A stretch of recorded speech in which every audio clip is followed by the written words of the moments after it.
Welcome to the How to Scale Commercial Real Estate Show. Whether you are an active or passive investor, we'll teach you how to scale your real estate investing business into something big.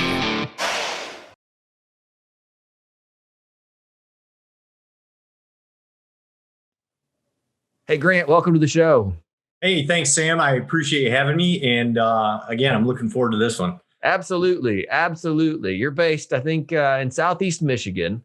And so Correct. I just kind of love to hear, at some point in time on this podcast, what your views are on your particular local market, because we all know that real estate is local. But before we get to that, I'd really, love to kind of hear, ask everybody, I say the same thing on every podcast. Where'd you start? Where are you now? And how'd you get there?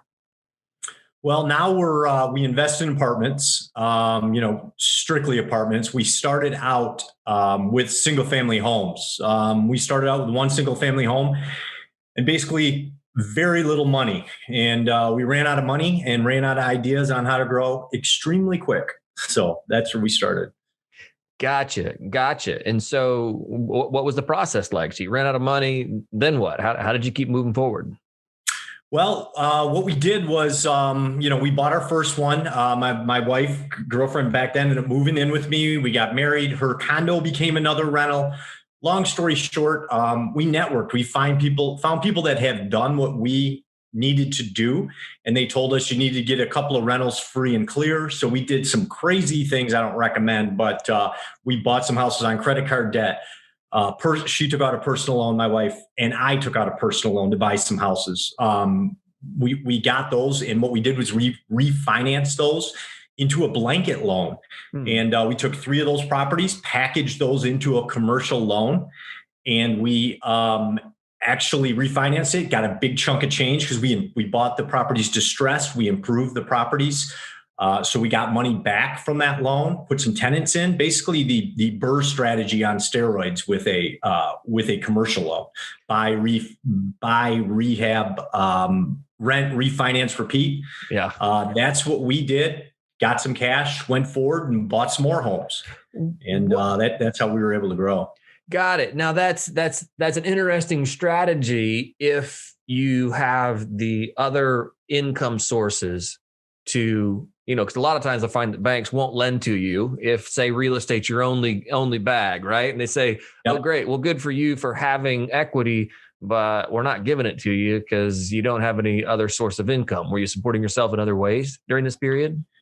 Correct. Yeah, I was at that time I was a business representative for my union back then. So I had a great job that I had built into. I was in construction for 23 years. I mean, I was where you wanted to get to in that position. And so I did have that W-2, but my goal is to get out of that as quick as possible. I was moving in another direction, my wife and I, with real estate. My wife's Monica Warrington, and we're 50-50 partners in this. That's why I mention her a lot. And, right. But yeah, we were moving in another direction. Gotcha. So do you are you investing full-time now, or are you still working? Invest full-time. So I'm a full-time realtor as well, though, in Southeast Michigan. Gotcha.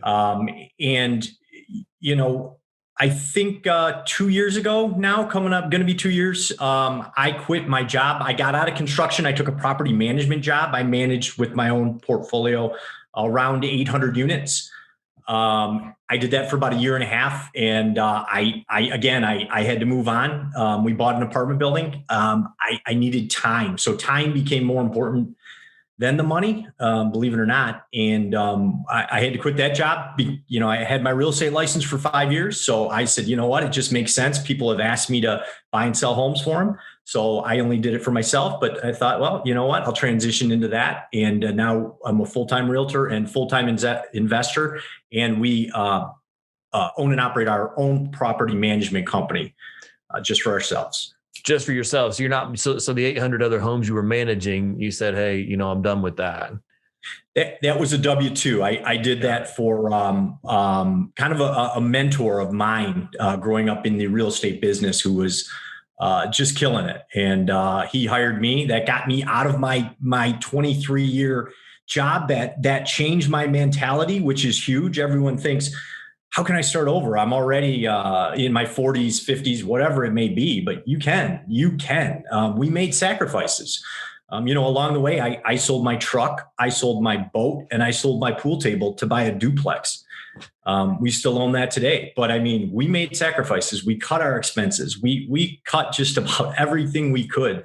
And I'm telling you, someday I'm gonna write a book. It's just funny what we've had to go through to get to where we're at. And we're not done. We're not at the end result, but we're in the game, and we're happy where we're at. Right, man. That's and good for you for getting the front row seat to, property management. I mean, if you get to learn that on somebody else's dime, I bet that was invaluable experience. It was a huge experience. So, I got to do that while we were negotiating our first apartment building. I had already managed the biggest apartment building I was managing at that time before we owned any. For a W-2, I was managing a 144 unit complex. And it was a total of like 10 different apartment buildings in Southeast Michigan and Northern Ohio. So it was a great experience. Just a great experience again. And it got me out of that mentality that I'm stuck in my career. No, I'm not. Anybody can change. Right, man. That's awesome. That's absolutely right. Yeah. Your mindset's half, if not most of the battle. Let's dig in because I kind of want to hear more. You said you're managing a 144 unit property. What does a person like you who's had direct, because a lot of people will buy apartment complexes or they'll get into multifamily or some asset class, and maybe they don't have direct property management experience, right? And it's not Yes. uncommon. I know a lot of guys that own a lot, and a lot of guys and gals own a lot of property, but maybe have never been property managers. So with that lens, what did you look at when you went to acquire your first asset and you said, hey, I'm going to look at this differently? Like, what are some of the things you think that you probably see that the rest of us may not? Well, if you're not managing your own properties and you can make that work, good for you. The reason we manage our own properties is because it didn't make sense in the beginning to pay anybody to do it. And we had a little bit of time, and when you start smaller, you can kind of do that. Sure. But one of the things to look out for is age. A lot of people, love these 1960s buildings. We own 1960s buildings, but when you're buying from a mom and pop, you're buying a 1960s building and you're getting a deal because there's deferred maintenance and things like that on it. There's a lot of deferred maintenance. You just don't realize it. There's a lot of underlying water leaks that have been neglected for years. If it's got a boiler, do you know what zone valves are? Zone valves are something that caught us off guard. And that was about a $6,000 repair to replace all the zone valves. There's just, and this isn't, I'm no genius. It's just education. It's going through it. That one kind of caught us, like I said, off guard. We learned about zone valves. It didn't kill us on a 20 unit apartment building, but, it's just educating yourself, learning about it, and keep in mind, the older the property, the more maintenance you're going to have on it. So, another thing, Magic Pack wall units, furnace and air combos. Those are big up here. Not all the time, but a lot of the times you'll find that those are past their life expectancy of 15 years. They're 20, 25 years old. And, a lot of times people just sell the building with them at 25 years old, and you don't realize it, but you're buying this building and you need 20 new Magic Packs at $2,200 and probably $1,000 to install each one. So you're at $3,200 per unit. So Right. Something to keep in mind. Right. Yeah. Those are things that the rest of us probably, wouldn't, maybe we'd look at, maybe we wouldn't. So you never know. So then you obviously you got out of the union job, you changed your mindset, you started buying multifamily. Like, walk us through that process. How did you acquire your first asset? You guys are self-managing. Can you kind of just give us that thought process and what you looked for and how you kind of made that deal transpire? So what happened was we got up to 11 units. Okay. 11 homes. There was a triplex and some things in there. We got up to 11. Right. And my wife did the math, and, we're looking at about $100 cash flow per unit. That's kind of basic. And when you, over time, if you can do better than that, that's great. But that's kind of the metric we were using with your repairs and things like that come up. Sure. So we figured, to get X, at that number, we'd have to own, 50 to 100 single family homes. We're at 11. We'd been doing it 2 years. We're like, that's a good run, but man, this is a lot of work. And I had a W-2 back then. So we said, you know what? 2017, we said, we're done with single family homes. We're done buying single family homes. They worked great for us, got us to where we wanted to be. But just us, we're transitioning out of only multifamily. And what happened was I networked. I told everybody I met that we were looking for an apartment building. And it just so happened I was getting a city inspection done for a rental. And I told the inspector, hey, we're looking for a building. He said, call this woman. She owns a lot of buildings in Trenton, where I live, my city. I said, great. I called her. She said, call these 4 people. I know them. Their buildings need some work. They might be looking to sell. I did what she told me. And that's how we came across our first 20 unit building. And that's how we got it. Just networking. If I hadn't told that inspector, hey, this is what we're looking for, we never would have got it. So that's how we got the first. Right. Yeah. That's awesome. You're absolutely right. Just open your mouth and talk to the people that you're in touch with. Yeah. So that's fantastic. And so you bought that building. Was it stabilized? Was it value add? Like what? Walk us through that. No, that building, I'll give you rough numbers on everything because it's hard to remember exactly where I was at, but we bought it for like $625,000. It's a 20 unit building. It needed everything. It was in horrible shape, and that's probably an understatement. The tenants had been there for a long time, some of them 20 years. And what you'll find when you find a building that the tenants have been in place that long, what happens, the reason they're there that long is because there's been no rent increases. The rents are extremely, extremely low. Our rents were $490 average rents. They're now at around $650. Wow. We got them up, and that was only in 2 years, 18 months now, or 2 years we've owned the building. So we got those rents up pretty quick. So like I said, $625,000. 16 months later, we improved the building. We refinanced it, and it refinanced for $1,030,000. So we took out a loan for $800,000 on that refinance, and we got $300,000 a check back to us, tax free, because it's a refinance. So what we did with that money, we $300,000 sounds amazing. That's awesome. We're rich. No, we're not. If you're a real estate investor, you're always putting more money back. Sure. So we put more money back into the building, and we took the remaining proceeds, and we bought another 11 unit. And how I found that, I had a client that was looking to buy a home, and she said, you know what? I think I can't find one. I think I'm just going to buy the rental I'm living in. Would you talk to my landlord for me? He also owns apartments. I said, I would love to talk to him. Right. So we just got done refining, and we had a pool of money sitting there. I talked to him. 3 days later, we were under contract. Within 30 days of our refi, we were under contract on an 11 unit. And again, another off market. And the next off market, we have another one we're pursuing. I'm not going to go into a lot of detail on it, but how I found that, I was driving around and I found some maintenance guys in the parking lot. And I said, hey, do you know if the owner's looking to sell? And they said, yeah, here's the number. Why don't you call? And it's really that easy. How to find off market properties by Grant Warrington. Just open your mouth. I mean, correct. Yeah. Right, man. That's awesome. Talk to us about the financing. I know we've talked about this a little bit, but on that first property, sometimes investors will struggle getting those financed because they'll say, hey, you have no multifamily experience. Yes. So we were in a great place with that one because the owner owned it outright. So in Michigan, it's a land contract, it's called. So it's owner financing is what it is. So we set up, he wanted 20% down. We negotiate all the terms back and forth with each other. And what we came up with was he wanted 20% down. We were going to pay him over a 2-year period, a balloon mortgage. We only had 2 years. I believe it was 2.5 years. It was 5% interest. And it was amortized over 30 years, which helped us. Sure.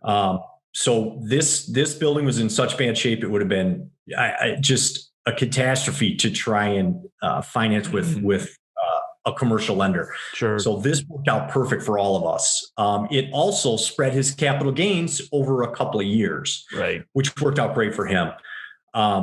So that's what we did. Owner financing, bought that first one. 16 months later, we refied him out, paid him off. He's just couldn't be happier.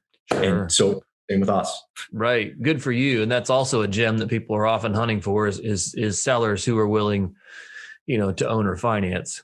Yeah. So it sounds like one of your keys to success is just asking, hey, you own or finance this. Yeah. And, I always tell people they think, oh, well, I can't do that. Well, listen, here's what you do in your area, wherever it is, or the closest area to you. Find 10 buildings that look dilapidated, that look like they've been neglected. More than likely, those are mom and pop owners. Do some research, find out who owns them, and get in touch with them with a phone call. I don't direct mail. I like to talk to people in person. I feel if I can give them some value and just say, hey, in the future, if you ever think of selling, here's my phone number. Please call me. And that's how you do it. You find 10 and you whittle it down from there. That's a great place to start. Grant, that's awesome. What do you guys see the future holding for you guys? More apartments. So, we're not done. What we are doing right now, like I said, my wife and I, you never know when you should quit, when I shouldn't quit my W-2, but we both quit. We both wanted done with it. So we've made sacrifices to be able to do that. So we don't have a lot of income to invest. So we have 4 single family homes that we are going to sell right now to buy this next building. The other nice thing is we've developed a track record through networking. So we have a lot of friends and people that have seen what we've done. They've seen we said we were going to do this and accomplish this, and we did it. We did it by treating people fairly, paying people back, and doing the right thing. And so we have a lot of people that are interested in investing with us. So that's something that is huge too, because we've also used private money from investors to move forward. And once you hit that point, then you're on another level. But you got to get to that point. You got to start with, my suggestion always is, and start with one home, and that's your biggest step. That's really where to start. I mean, you can start with a 20 unit, you can start with 150 unit, whatever you think. But, my suggestion is start with a home, man, and learn about managing and owning property and go from there. Man, that's awesome. That's awesome. Grant, let's jump into the final 4. If you were to distill everything down to one piece of advice and you're giving it to an aspiring investor, what would that one piece of advice be? Oh, man, geez. I would say network. Yeah. Network, listen to people at networking events, listen to people that are where you want to be, and always look for somebody 10 times above you. If you got 0 units, look for somebody with 10. Because with a person with 1 unit is going to do things differently than a person with 10. That person with 10 operates a little bit better. You got 10 units, look for someone with 100. You got 100, look for somebody with 1,000. Always do that and try to learn from those people. But networking, back to that. I mean, that's just key. That's where I met these investors, friends in the business. And that's where I was fortunate to meet people who had been through what I was about to go through. Right. And they really said, here's the mistakes I made, Grant. Here's what you shouldn't do. And, here's how to avoid it. Man, that's awesome. That's awesome. What's one thing you're currently doing to stay on top of your game? I'd say reading, reading, education, again, networking, just education, I think, and also personal development. I think that's huge for me. You want to be a good person no matter what you do out there. And, and I think that's huge. So I'm always trying to, be better than I was yesterday. Right. No, that's great. That's great. When it comes to giving back, what's one thing you're doing to make the world a better place? You know what? We try to, what I try to do is I try to help people. I try to talk to people. I have a lot of phone calls and conversations with people who are just starting out, need a little bit of advice, things like that. I had like 3 or 4 phone calls last week. And it's just, anything I can do, like I said, to kind of let you know, hey, here's what I went through. Here's how I got started. That's something I try to do. Right. No, that's great. That's great. And that takes some patience at times too. Just because you never know when what you're giving will be received or even acted on. So, good for you for being willing to give back in that department. If our listeners want to get in touch with you, what's the best way to do that? Warringtoncapital.com. That's our apartment website, investing website. So we are going to be putting a syndication together. We got a team, a great team. We've been looking at that. We've been, looking at deals. So that's a great way to find out a little bit more about me. So that's a great place to go. On Instagram, Grant Warrington, follow me there. I put a lot of great content out, I think, anyway. I hope you do too. If you don't, let me know. But videos, things about buying a home, buying an apartment, all kinds of different things about real estate. I'm also on YouTube, Warrington Group Real Estate. I do a lot on there, and Facebook, Warrington Group Real Estate as well. That's awesome. That's awesome. Cool. That's a lot of ways to get a hold of you. So no, that's great. Yeah. Grant, thank you so much for your time and your insights today. Certainly do appreciate it. Thanks, Sam. I appreciate you having me on the show. Been really looking forward to this. Absolutely. Thank you, Grant.